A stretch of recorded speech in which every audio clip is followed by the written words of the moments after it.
कभी देखा भी नहीं है इन्हें। कौन है ये लोग? लेकिन इनका कहना है कि ये तुम्हारी मम्मी है और ये जो सामने लड़का खड़ा है तुम्हारा भाई है। बेटी ऐसे क्यों बोल रही है? तू अपनी माँ और भाई को नहीं जानती?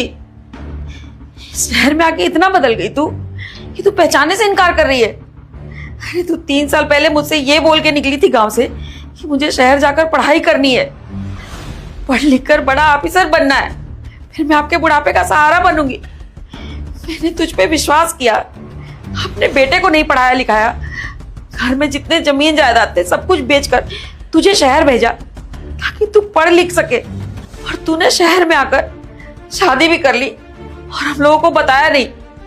तुझे पता है हम कितने परेशान हो रहे थे, फोन तक नहीं आ रहा तुझे, हम कहां कहां नहीं ढूंढे तुझे, किससे नहीं पूछे, सारे रिश्तेदारों से, तेरे दोस्तों से, फिर भी हमें पता नहीं चला।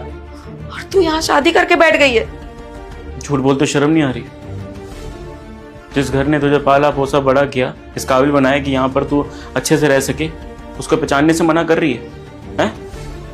तू मेरी लाडली बहन थी ना, सारी चीजें शेयर करती थी, बोलती थी, अभी क्या कर रही है सब? सुनिए मेरी बात, ये फालतू के ड्रामे मत कीजिए मेरे सामने। अगर कोई प्रूफ है तो दिखाइए, नहीं तो जा सकते हैं आप लोग यहाँ से। इवन आप दोनों की तो पुलिस कंप्लेंट करनी पड़ेगी मुझे। दिखाइए। हाँ, एक सबूत है मेरे पास, और इस चीज से ना ये भी इनकार नहीं करेगी, मुझे अच्छे से पता है।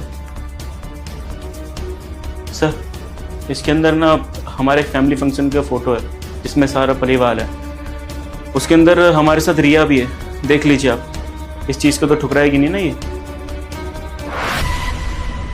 देखो सनी, मैं तुम्हें सारा सच बताती हूँ। वो ये बात सच है कि ये मेरी माँ है और ये मेरा भाई है। देखो सनी, तुम मुझे गलत मत समझना, लेकिन मैंने ये सब मजबूरी में आके किया है। हाँ, माँ बिल्कुल ठीक कह रही है कि मैं गांव से शहर आई थी पढ़ाई करने के लिए। मैंने यहाँ पे कॉलेज किया, उसके बाद जॉब लग गई मेरी, और जहाँ मैं जॉब करती थी वहाँ मुझे तुम मिले, और हमारे डेट करने के थोड़े टाइम के अंदर ही तुमने मुझे शादी के लिए प्रपोज कर दिया, और मैं तुम्हें मना नहीं कर पाई सनी। और ट्रस्ट मी, मैं तुम्हें बहुत बार बताना चाहती थी कि मेरा बैकग्राउंड क्या है। मैं गाँव से उठ के आई हूँ और मेरी माँ और मेरा भाई सब जिंदा है, लेकिन मैं तुम्हें नहीं बता पाई सनी। मुझे बस ये डर लगता था कि अगर तुम्हें मेरे घर के बैकग्राउंड के बारे में और मेरे हालातों के बारे में पता चल जाएगा तो कहीं ऐसा ना हो कि तुम मुझसे शादी करने के लिए मना कर दो। बस यही वजह थी सनी, बाकी और कोई वजह नहीं थी। और माँ और भाई से मैंने बात करना भी सिर्फ इसलिए छोड़ा था कि कहीं ऐसा ना हो कि मैं कभी उनसे बात करूँ या मिलने लगूँ तो मैं पकड़ी जाऊँ और सारा सच तुम्हारे सामने आ जाए। बस मैंने इसलिए ये सब किया है सनी।